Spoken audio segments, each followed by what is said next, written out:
o dia a dia do Flamengo. Vou começar aqui com a pergunta do Wesley Ramon, Urubu Interativo. Ceni, boa noite. O Flamengo depende apenas de si para ser campeão brasileiro. Há uns dias você era contestado e hoje você pode conquistar seu primeiro título da Série A como técnico. O que passa na sua cabeça agora? Eu vejo cada jogo da mesma maneira. Eu entendo, às vezes, logicamente, né, o resultado não vem como foi foram nos dois primeiros jogos desse ano contra Fluminense e Ceará. Até o jogo contra o Fluminense bem parecido com esse, que a gente dominando o primeiro tempo, fazendo 1-0. Né, ainda bem, até sofremos um pouquinho no início do segundo tempo esse jogo. E depois fizemos o segundo gol que faltou contra o Fluminense naquela ocasião. Mas eu trabalho da mesma maneira todos os dias. Eu vim para cá com o objetivo, com o sonho de trabalhar muito e ter a oportunidade de brigar por um título. Eu acho que hoje o Flamengo se aproxima dessa briga, 2 pontos de diferença. Temos um jogo dificílimo já no domingo, né, contra o Red Bull. Mas já é melhor, faltando 4 rodadas, por mais difícil que seja a nossa tabela, depender de si próprio para chegar ao título. O caminho é longo, mas temos possibilidades.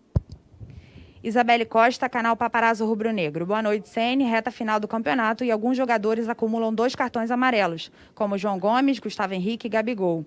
A substituição do jogador no segundo tempo foi para proteger o atleta de tomar o 3º cartão e ficar fora da próxima partida? Bom, antes de responder sobre os que acumulam 2 cartões, a primeira arbitragem do Klaus é muito boa, ele é, para mim, acho que o melhor árbitro do país hoje.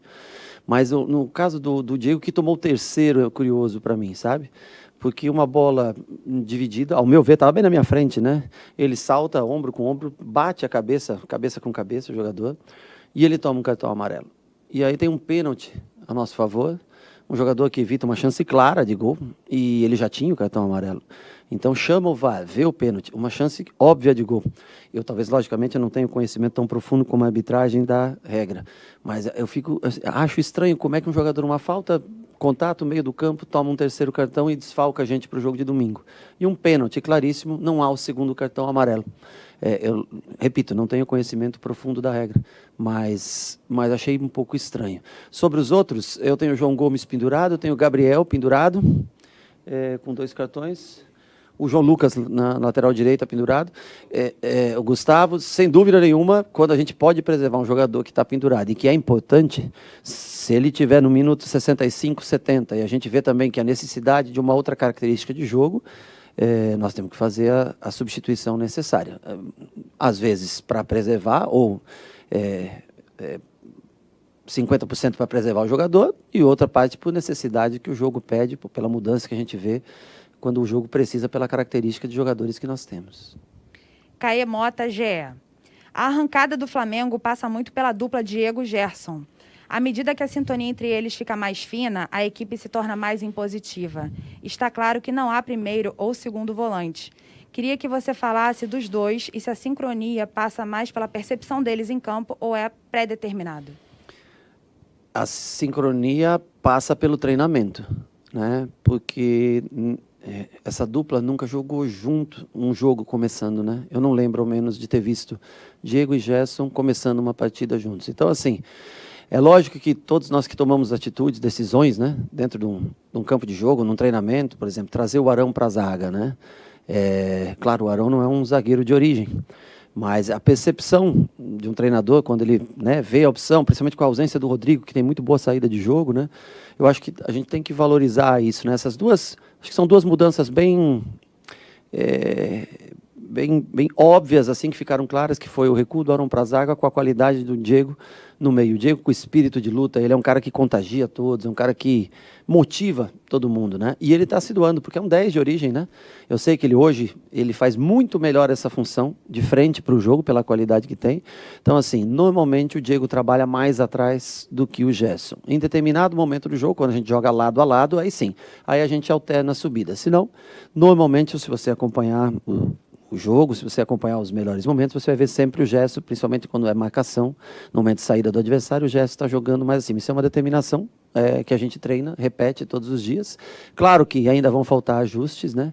O Diego, repito, não é um primeiro volante, né? Não é São no mínimo 2,8, para não dizer 2,10 jogando no meio campo. Mas a qualidade da posse, do controle de jogo passa muito, sem dúvida, por ter 2 volantes dessa qualidade, mas especialmente por ter trazido o Arão para trás na ausência do Rodrigo Caio. Marcos Coelho, Rádio Tupi. Rogério, o elenco do Flamengo tem uma série de jogadores decisivos, entre eles o Bruno Henrique, que sempre aparece bem nos clássicos. Qual a importância de poder contar com esses atletas que crescem em jogos grandes? O Bruno Henrique, ele não acho que ele se destaca só nos clássicos. Na grande maioria dos jogos, ele é um jogador que ou dá assistência ou faz um gol, como fez de hoje o segundo gol. É um jogador importantíssimo para mim. 100 gols na carreira, se não me engano, né? 100 gols hoje, né? Eu fiquei feliz. Falei que ele já está alcançando ali na marca, passando 100. No último jogo, assistência. Nesse jogo, gol. Então, ele é um jogador imprescindível, um bom jogo aéreo, né? Um jogador que tem a velocidade, jogo aéreo, explosão, tem uma boa finalização de perna direita, um cabeceio, né? Um tempo de bola fantástico. Um jogador extremamente querido por todos, um cara que trabalha muito, merece realmente todos os elogios e viveu um momento bom como ele já viveu em 2019 e está novamente readquirindo a confiança para jogar. Edson Viana, TV Globo. Rogério, boa noite. Gabigol saiu aparentemente contrariado e você, com fisionomia fechada, trocou rápidas palavras com ele. Qual a sua visão da postura dele? Eu acho que nenhum jogador gosta de ser substituído, né? Eu vejo pelo outro lado. Esses dias me perguntaram do número de gols que o Flamengo perdeu. Eu vi do número de chances que o Flamengo criou. Eu acho que cada um tem um comportamento, cada um age de uma maneira, mas não tem problema nenhum. Eu conheço bem o Gabriel, trabalho com ele todos os dias, sei que ele queria ficar mais tempo em campo, mas nós temos o Pedro também, que é um jogador importante nessa função. Naquele momento eu achava que precisava de um jogador para segurar um pouco mais essa bola, para a chegada dos outros jogadores à frente, e logo depois até sai o gol, mas sem problema nenhum. Conheço bem o jeito do Gabriel, todo dia, não há problema nenhum. Ele se doou muito hoje no jogo, ajudou muito na marcação, ele teve boa recomposição, teve as suas chances de gol também novamente, ele está sempre aparecendo pela movimentação, pelo mérito da movimentação dele, mas sem problema nenhum. Alguns saem mais cansados, mais tranquilos, outros queriam estar mais tempo dentro de gol. O centroavante normalmente é assim, é mais fominha, né, para estar dentro do campo. Vai chegar um momento que ele e Pedro vão estar juntos dentro do campo de jogo, em algum momento, e infelizmente, em outras vezes, ele vai ser substituído, faz parte do jogo, faz parte da decisão que um treinador tem que tomar, mas sem problema algum. Max Oliveira, canal Domínio Rubro Negro. Rogério, boa noite. Tecnicamente, na tua avaliação, o que você consegue enxergar no Flamengo de hoje que não existia antes da sua chegada? O que mudou nestes últimos jogos para o Flamengo ter essa sequência de vitórias? Bom, falar sobre antes da minha chegada é muito difícil, muito delicado, porque você tem que falar de um trabalho de outro profissional. O que eu posso falar é que nós estamos jogando numa intensidade um pouco maior nesses últimos jogos. Eu acho que o time vem crescendo.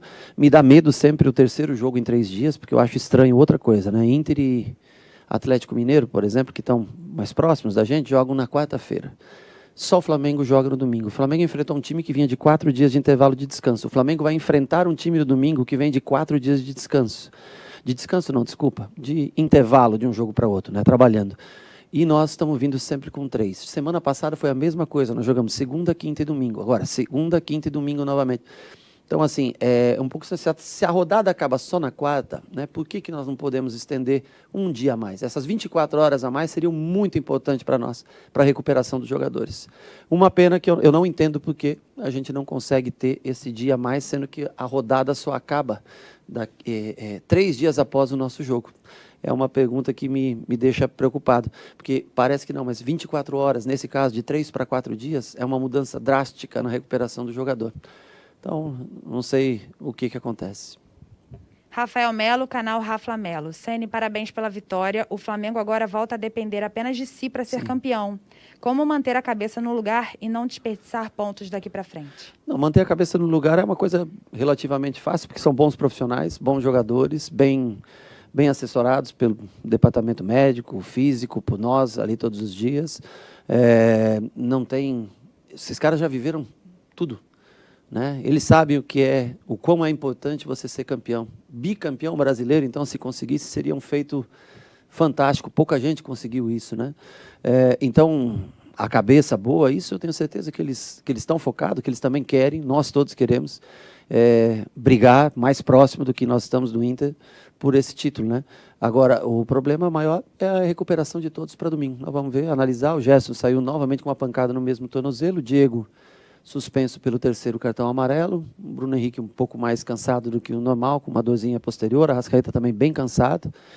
Nós vamos recuperá-los, porque esses 2 dias vai ser mais para recuperação e analisar também qual a nossa escolha, se a gente volta Arão para o meio, se a gente entra com outro jogador de meio campo nessa função, João, PP. Vamos analisar como a gente vai fazer para o jogo de domingo. Mas foco é uma coisa que eu não acredito que falte. Espero que também não falte pena. João Pedro Granete, coluna do Fla. Boa noite, Rogério. O Arão encaixou muito bem atuando como zagueiro e a cada jogo vem mostrando uma liderança com os companheiros de defesa. Como tem sido a conversa com camisa 5 e qual a importância do jogador para o seu estilo de jogo? Para mim é importante porque eu gosto muito de jogadores que têm uma construção de jogo.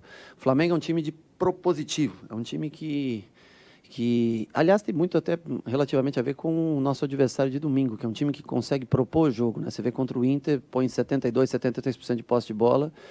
É um time que ascendeu à primeira divisão nesse ano, claro que tem investimento de fora e dinheiro, ótimos jogadores, né, contratados, mas é um time, o Flamengo é um time que precisa, para jogar nesse tipo de formação, ele precisa ter a bola, ele precisa comandar o jogo. Sem comandar o jogo, esses jogadores passam a ter que marcar muito, né? Então, assim, eu lembro do Flamengo jogando com Arão e Gerson no meio, mais os 4 na frente, mas fico feliz de ver um time que tem Diego e Gerson no meio, com mais os 4 na frente, sendo que só joga com um zagueiro, com o Arão fazendo essa função. Ele vem sendo extraordinário no compreendimento do jogo, na compreensão do jogo, no entendimento, na marcação e especialmente nesse passe entre linhas. Ele é um jogador que... claro, o jogo aéreo não é como, por exemplo, do Gustavo Henrique ou do Rodrigo Caio, mas em contrapartida ele te entrega outras coisas muito boas. Ele tem, por ter jogado muito tempo de volante, sempre por trás do Gerson, ele tem uma noção muito boa de cobertura. Tem ajudado bastante em todos os sentidos. Além do que é um menino que tem uma liderança, já tem uma história no Flamengo e tem uma liderança que é muito dele. Guilherme, Rádio Bangu. Rogério, boa noite. O próximo desafio é contra o Red Bull Bragantino, que tem o artilheiro do campeonato e vem dando muito trabalho aos times de cima da tabela. Gostaria que você falasse como analisa o próximo confronto. É dificílimo. Eu acho que se torna uma grande final. Cada jogo é uma final, mas essa se torna, eu acho que essa rodada ela é um pouco mais favorável tanto ao Inter quanto ao Atlético. O Inter joga em casa, tudo isso, né? Nós temos que viajar, o tempo de recuperação. É uma rodada que nós temos que tomar muito cuidado, porque nós vamos enfrentar uma das equipes que vem jogando no melhor futebol do país. Claudinho, um excepcional jogador, já tive a oportunidade de conversar outras vezes com ele. Para onde eu ia, tentava até levar o Claudinho. Arthur também, um grande jogador. Tem jogadores que jogaram comigo, Edmar no São Paulo, Líger no Fortaleza comigo. Jogadores que conhecem, rodaram por todo lugar no Brasil. E hoje eu acho que se encontram num clube com estrutura, com uma base boa de trabalho. Então é um jogo que vai exigir o máximo. Se nós conseguimos essa vitória, eu acho que a gente aí ganha um tempo para trabalhar, para se preparar para o jogo do Corinthians. Esse jogo se torna importantíssimo se a gente tem a pretensão de ser campeão. Gustavo Henrique, canal Gustavo Henrique dando choque. Sênio, o Internacional, atual líder da competição, não vence um campeonato brasileiro desde 1979, há quase 42 anos. Você acha que esse aspecto psicológico pode pesar para o concorrente do Flamengo? Não, o Inter ganhou em 75, 76 e 79. Foi tricampeão brasileiro, mas o Inter ganhou coisas importantes como 2006 a Libertadores, 2010 a Libertadores, ou seja, títulos até maiores do que o Campeonato Brasileiro. Então não acredito nisso. Acredito que o Inter continua pelos 2 pontos de diferença, parece que não são muito, mas se tratando em 12 só apenas para jogar, continua logicamente como favorito na competição. Mas hoje eu acho que a gente dorme mais feliz pelo fato de depender, por maior que seja a dificuldade, por pior que seja, mais difícil que seja a tabela para a gente, mas a gente voltou novamente a depender só da gente. Última pergunta, Luciana Zogaib, Rádio Ferge. O Flamengo fica de novo dependendo somente de si na disputa do título. O que você acha que pode ser um fator positivo e negativo para o time na reta final do campeonato? Um fator negativo? Não vejo. Quando você depende só de si, eu acho que só vejo coisas positivas, né? O mais perigoso é realmente o pouco tempo de intervalo de jogo segunda lá em Recife, depois de ter ido jogar no Sul, né? Vai para Recife, volta para cá, joga 3 dias depois e joga no domingo. Para mim esse é o ponto mais difícil de contornar, para manter a intensidade de jogo. O outro ponto de dificuldade é enfrentar uma das equipes que vem em ascensão no campeonato, que é o Bragantino, que vem jogando um ótimo futebol. E de positivo, eu acho que é a confiança, a alegria que a gente tem em voltar, né? Para todos que descartaram praticamente o Flamengo, né? Quando tinha pouca possibilidade de chegar, hoje praticamente são os 2 times que brigam, né, diretamente pelo título. Claro que o Atlético Mineiro tem chance, São Paulo tem um jogo a menos, né? As outras 2 equipes que estão próximas a gente, mas vamos ter uma briga boa, Inter e Flamengo com Atlético Mineiro e São Paulo, um pouquinho mais atrás, mas ainda também com chance de título. Chegamos à 34ª rodada, dependendo das nossas forças para tentar levar o Flamengo ao seu 8º título brasileiro.